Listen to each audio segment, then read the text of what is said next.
Salut tout le monde et bienvenue chez le Conteur. Aujourd'hui, des petites histoires de vengeance. L'histoire suivante est postée par Mago Salicar. J'ai une carte de stationnement pour personnes handicapées, et il y a quelques semaines, je suis allé à Target, magasin qui vend tout, des meubles à la nourriture, pour acheter des choses dont je n'ai pas besoin et oublier celles dont j'avais besoin. Non seulement toutes les places étaient occupées, mais quelqu'un a garé sa gigantesque escalade, c'est un gros SUV de luxe, sur la ligne entre deux places pour handicapés, prenant les deux. Forcément agacé parce que cela arrive tellement souvent, j'ai contourné la voiture. Pas de plaque ou de carte handicapée. S'ensuit la fureur d'une personne qui doit faire face à ce genre de choses tout le temps, et c'est alors le moment pour une vengeance mesquine. J'ai pris une photo et je suis allé à l'intérieur pour trouver un manager. Lorsque j'en ai trouvé un, ou plutôt une, je lui ai montré la photo, et elle a roulé des yeux et soupiré. Apparemment, cela arrive souvent chez eux, parce que c'est près d'une ville avec beaucoup de gens très riches et qui se croient tout permis. Et le plus souvent, ce sont les propriétaires d'énormes SUV et F-150 qui se garent comme des abrutis. Elle a dit qu'elle appellerait les flics. Alors j'ai décidé de retourner dehors et de rester près des portes pour regarder le spectacle. La manageuse m'a rejoint et nous avons bavardé en attendant la police. Les policiers sont arrivés et ont fait le tour de la voiture, en regardant par les fenêtres et en vérifiant la plaque d'immatriculation. L'un d'eux a sorti un petit carnet et a commencé à y écrire. Ils ont pris quelques photos et l'un d'eux est venu demander s'il pouvait faire une annonce dans le magasin pour que le conducteur sorte. La manageuse a contacté par radio quelqu'un à l'intérieur et lui a demandé d'annoncer la marque, le modèle et la plaque de la voiture sur les haut-parleurs du magasin. Quelques minutes plus tard, elle est sortie du magasin.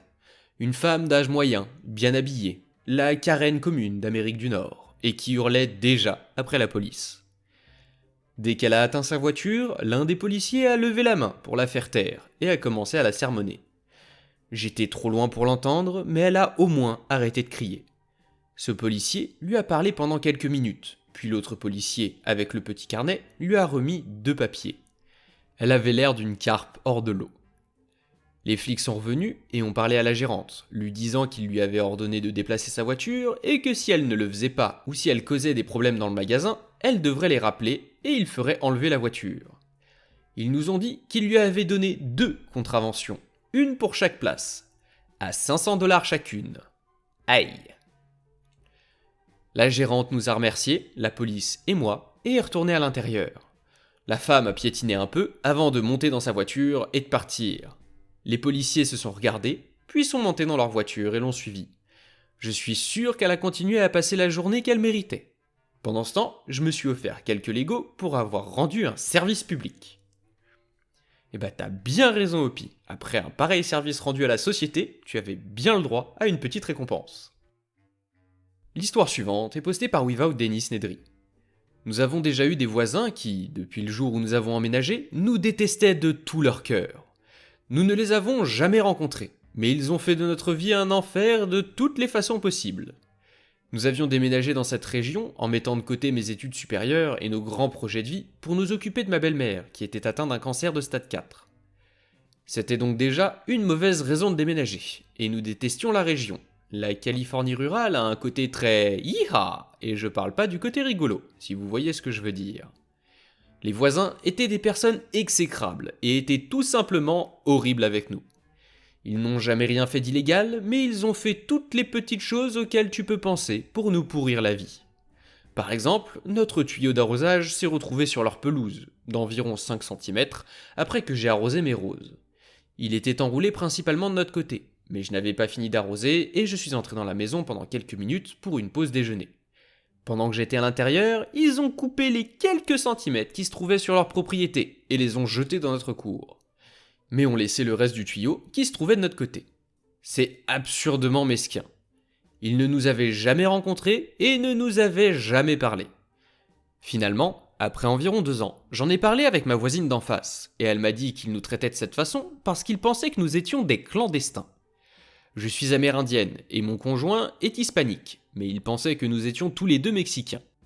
Je lui ai demandé pourquoi il pensait que nous venions du Mexique, et elle m'a dit qu'avant que nous n'emménagions, une partie de notre courrier réexpédié s'était retrouvée accidentellement dans leur boîte aux lettres, et qu'elle portait notre adresse mexicaine. New Mexico. Nous venons du Nouveau-Mexique. Ces idiots de racistes pensaient que nous avions acheté une maison dans un quartier chic de la Californie côtière avec de l'argent liquide et que nous étions venus directement du Mexique pour le faire. Donc nous devions faire partie d'un cartel et être ici illégalement.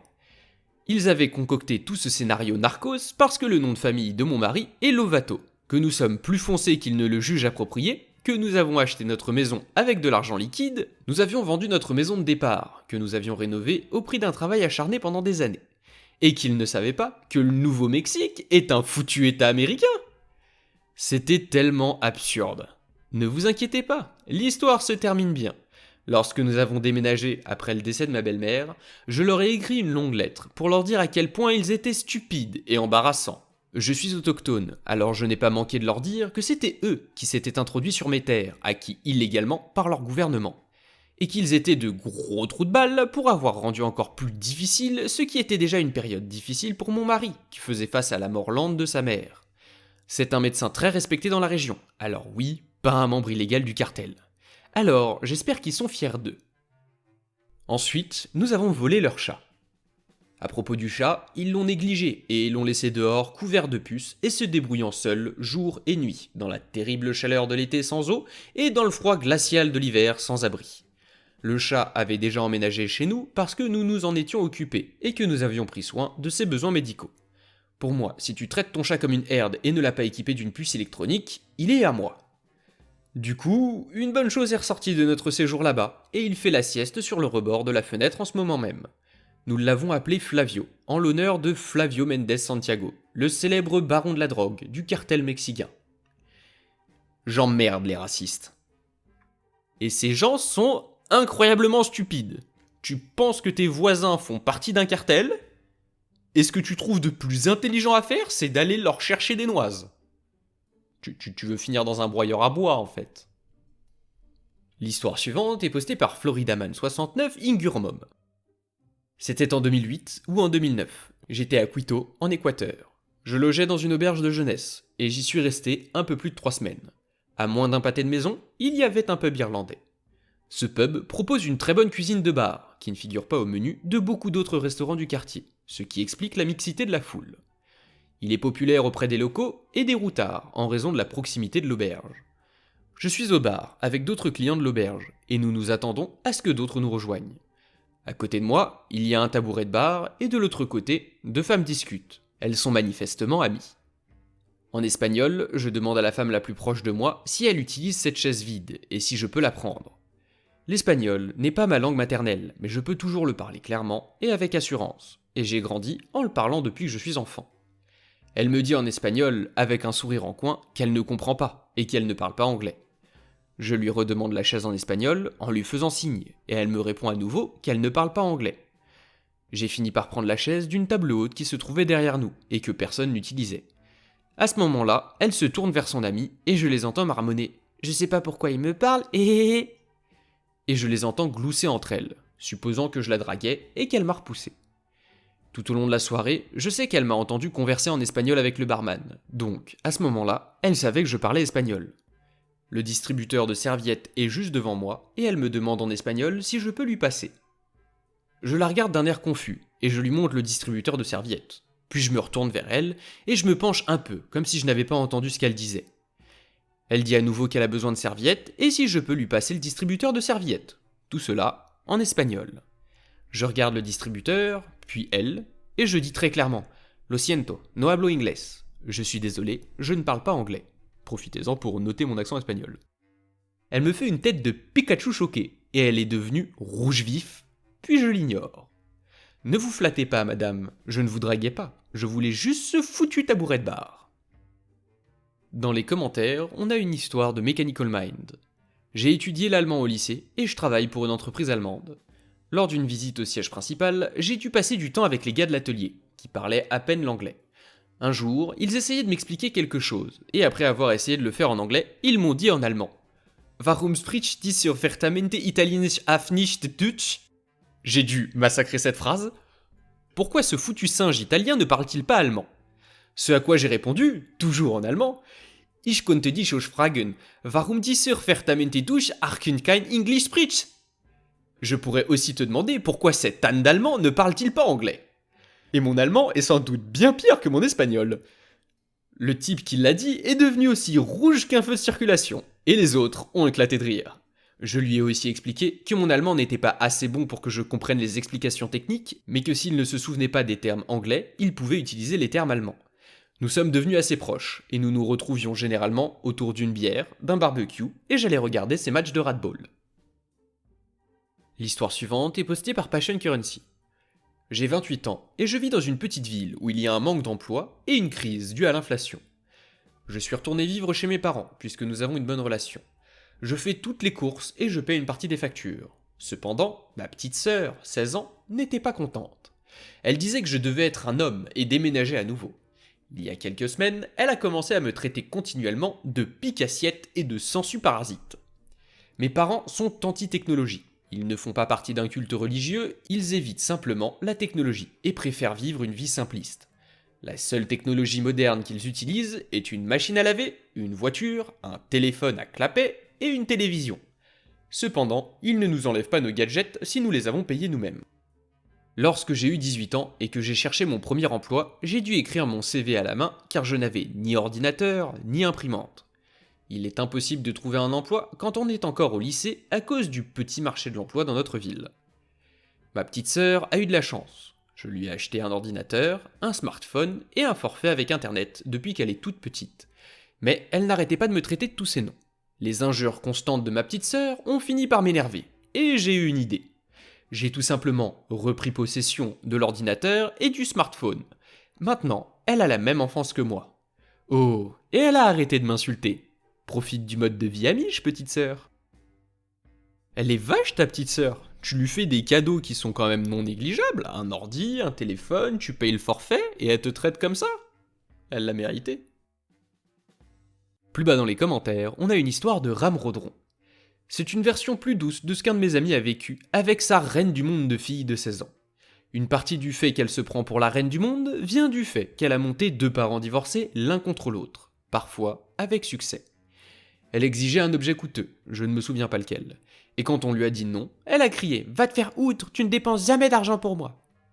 Il lui a répondu « Ok, le mois prochain, je ne dépenserai pas d'argent pour toi. » Et à part la nourriture et le logement, les produits d'hygiène nécessaires, il ne l'a pas fait. Sa mère était d'accord avec mon amie, car elle avait elle aussi été victime de ce type de comportement. Elle devait préparer elle-même son déjeuner à l'école, et n'avait pas d'argent de poche. Au bout de 2 semaines, elle s'est excusée. Mais la démonstration a duré 1 mois. En conséquence, son niveau de reine du monde à qui on doit tout a été baissé de plusieurs crans. L'histoire suivante est postée par Tiny Cozy. Ma belle-mère a épousé mon père il y a 10 ans, quand j'avais 35 ans. Dès le début, elle a été horrible. Elle écoutait tous les appels téléphoniques. Nous ne l'avons découvert que des années plus tard. Elle s'assurait qu'il ne voyait plus ses petits-enfants à lui, seulement les siens à elle. Il n'avait pas le droit de nous voir non plus. Les plans qui étaient faits par lui étaient annulés par elle. Le pire, c'est que lorsqu'il a été très malade du cancer, elle a refusé catégoriquement de nous tenir au courant de son état de santé. Elle nous a dit dans un texto de groupe que nous étions trop méchants avec elle pour que nous recevions l'information. En quoi avons-nous été méchants ? Nous ne lui avons pas envoyé de cartes ni de fleurs pour la fête des mères. Parfois, il m'appelait parce qu'elle avait oublié de lui retirer son téléphone alors qu'il était très malade et qu'il ne pouvait pas sortir de son lit pour le récupérer. Elle ne nous a même pas dit qu'il était mort pendant les 3 jours qui ont suivi. Elle voulait s'assurer que nous ne pourrions pas assister à l'enterrement pour pouvoir dire du mal de nous. Elle a écrit la nécrologie en épelant mal tous les noms des membres de la famille de mon père et en citant tous ses enfants et ses petits-enfants comme des enfants bonus et en omettant des informations comme les noms de ses parents et de ses frères et sœurs. C'était une personne horrible. Je savais qu'il y avait une police d'assurance pour moi et mes frères et sœurs à partager. Elle n'était même pas si importante, mais elle était tellement furieuse que nous ayons obtenu quoi que ce soit qu'elle a refusé de nous donner les papiers de l'assurance vie, ou de nous donner son numéro de sécurité sociale pour que nous puissions le vérifier nous-mêmes. Elle a prétendu que nous l'utiliserions juste pour ouvrir des cartes de crédit, même si le gouvernement et les agences de crédit avaient son certificat de décès. Elle a dit que nous ne méritons rien du tout, et qu'elle était furieuse qu'il n'ait pas laissé l'assurance vie à ses enfants à elle. Alors, ayant son numéro de téléphone, son adresse et son mail, je l'ai inscrite à tout. Les arnaques, les appels religieux, les remplacements de fenêtres et de toits, les choses comme les mails d'offres d'AliExpress, les sites de vacances qui ne font que vendre ton nom à tout le monde. Ma fille m'a même aidé à trouver de nouvelles choses auxquelles l'inscrire pour que nous puissions augmenter le nombre de spams. J'ai entendu dire qu'elle avait été obligée de changer de numéro de téléphone tellement c'était horrible. C'est bien fait pour elle et je ne regrette rien. Oh, il y avait en fait une assurance vie et nous l'avons obtenue grâce à ma mère qui a gardé de vieilles déclarations d'impôts. J'ai pris soin d'envoyer à ma belle-mère une capture d'écran du paiement de l'assurance vie. Je suis 100% d'accord avec toi, ta belle-mère était horrible. L'histoire suivante est postée par OK Computer. Mon petit ami, 22 ans, s'est mis à suivre beaucoup de modèles Instagram. Pas les normales, celles-là je m'en fiche, mais surtout celles de femmes en lingerie qui se cambrent bien. Il regardait même leur OF. Je suis une femme de 21 ans, et je lui ai dit que ça me mettait mal à l'aise, et qu'il devait arrêter. Mais il m'a répondu « C'est juste Instagram, tu en fais trop !» Et il a continué. Du coup, j'ai posté des photos de moi en bikini string, bien cambré et tout. Il l'a vu et a commencé à paniquer. Il a claqué des portes et a crié. Il était du genre « tu te respectes pas, les filles qui font ça sont toutes des hutes. C'est embarrassant, je ne veux pas que ma copine fasse ça, c'est bizarre. » Et il était furieux, genre vraiment furieux. Il m'a dit d'enlever les photos, et j'ai dit « Non, c'est pas ce que tu aimes voir ?» Et sa réponse a encore été « Tu es dans une relation, pourquoi tu ferais ça ?» Et j'ai dit « Je ne poste que ce que tu aimes. » Et après avoir dit ça, il a commencé à m'ignorer. Ça fait des heures, et honnêtement je m'en fiche. Je ne me sens pas mal du tout. Pendant des mois, j'étais mal à l'aise et je lui ai demandé d'arrêter, et il n'a pas pu. Alors tant pis. Maintenant, il est victime d'un crime auquel il participe. Pour le contexte, je veux le quitter, mais c'est super dur, je sais pas. Je sais que je manque de confiance en moi et de respect. J'ai réalisé que je suivais les traces de ma mère et que je devais changer. J'ai hâte de vous mettre au courant quand je serai officiellement parti. Désolé pour la déception. Bah t'as l'air d'être en train de prendre la bonne décision qui est de le quitter, et effectivement, à mon avis, y a pas autre chose à faire. Si la vidéo vous a plu, pensez à laisser un like, à vous abonner, n'oubliez pas la cloche, et à partager autour de vous pour soutenir la chaîne et m'aider à la faire grandir. C'était le Compteur, on se retrouve bientôt pour de nouvelles histoires.